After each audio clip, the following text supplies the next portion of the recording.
All right, you're reminding me of a subject matter here, and I'm about to get political. Yes. Let's do it. So there's a lot of people that are very stupid that are still like, gay people shouldn't be able to give blood.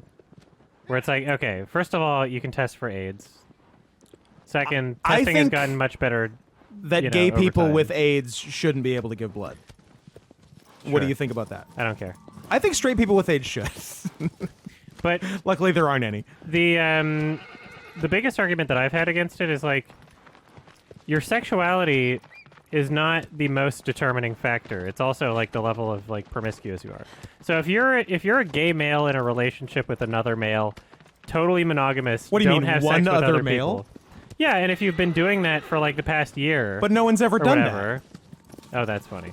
If you've been doing that for the past year, right? You should like, they should be able to determine, because all it's based on is a questionnaire where, first of all, anybody who is gay could lie and say they're straight anyway, so obviously they do test for the blood.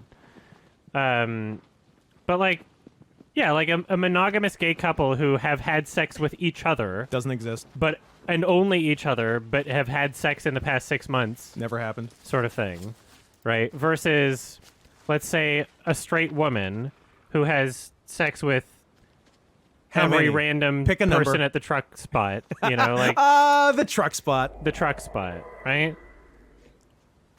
Like, the wrong group of people is banned from giving blood in that scenario. Like, there should be more determining factors than just purely sexuality.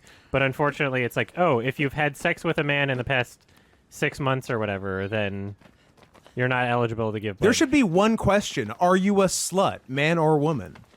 Right. I mean, it's all based off a questionnaire anyway. So people have said like, oh, how would you know if they've been monogamous? Yeah. It's like, oh, well, how do you know they're gay then, right? Like, because you fucking test it. Yeah, like, so yeah, it's really stupid, and it's bizarre that it's still a thing in, you know, relatively progressive Western countries.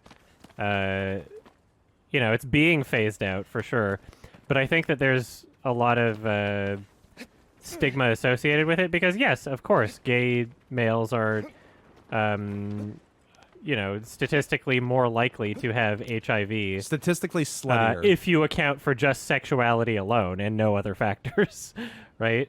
But as soon as you start accounting for those other factors, then it's like, okay, well, this isn't really the only determining factor. It's sluttiness. And also, let's play another game with this hypothetical. I like games. This is something that another friend of mine said a while back. So even if let's say there was no way to tell whether or not your blood had, I shot him in the butt. Wow. Okay, oh, there goes him. If let's say there was no way to tell whatsoever that blood had HIV in it. Oh, I thought you were going to say there's no way to tell someone's gay. I'm like, it's really easy. Listen to them talk for 4 seconds. Stop it. Anyway. Let's say I shot him in the tail and I killed... but he lived! He lived! That's insane! If you shoot them in the tail, they live and you get to keep their tail. Holy shit. That's nuts. I didn't know you could do that. Nice. Gamer. You gamed. Wow. Okay, cool. Let's say there was no way to tell whether or not there was HIV. Right now, and consistently throughout time, this has been a recurring thing, there's shortages of people donating blood, and there's literally people dying because of it. So you're forced to make the decision. Let's say you're forced to make the decision of, oh, I'm going to die or I get AIDS blood.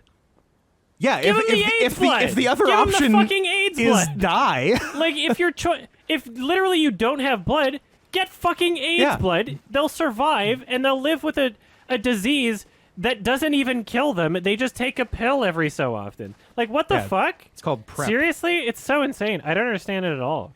I think people are absolutely insane. Give them the AIDS, legitimately, unironically. It's literally better than dying. Me, like, sure, today we're gonna end your life or you get AIDS. I would rather have AIDS. It's not even AIDS. It's HIV, right? Yeah. It's like you just take a pill. Everyone, like, oh, we're gonna end your life because we're not allowing people to donate bloods. We're not allowing people to donate Crips or bloods that have HIV. Like, that's that fucking doesn't stupid. Seem fair.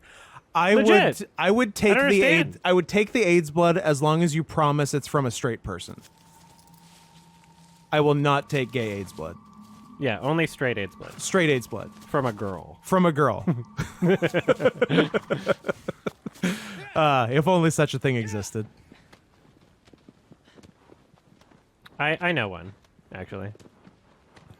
I believe that, but you swim in interesting circles. I know 2 people with HIV. One of them's a girl. Have they always been a girl? Yeah. Yeah. Seems sus. And is the other one Magic Johnson? No. Yes. Rich, white, straight AIDS only, please. Yeah, it's like unironically like fucking clown world to be like, oh, we're just gonna let you die. There's people willing to give blood, but they might have AIDS. Also, Crips. Hey guys, it's January 2022, so let's update these Patreon credits. Lemonade Warrior is participating in the hit video game Among Us and is considered the encroacher. Big Weld from Robots the Animated Movie, Andre Philippe, Butt Rock, Charisma, the Super One Player, Dwyer Tarantino, Jacob Arndt, Zachary Kane, Sam Joel, Cheat.exe, Gothic Sith, Mandelbro, Kel Hunt, Wales, Bo the Doggo, Kai Butcher, Gabriel Herrera, Splat, Hoofido, Ocean Machinery, and Malav Shah. Have a happy new year, everyone.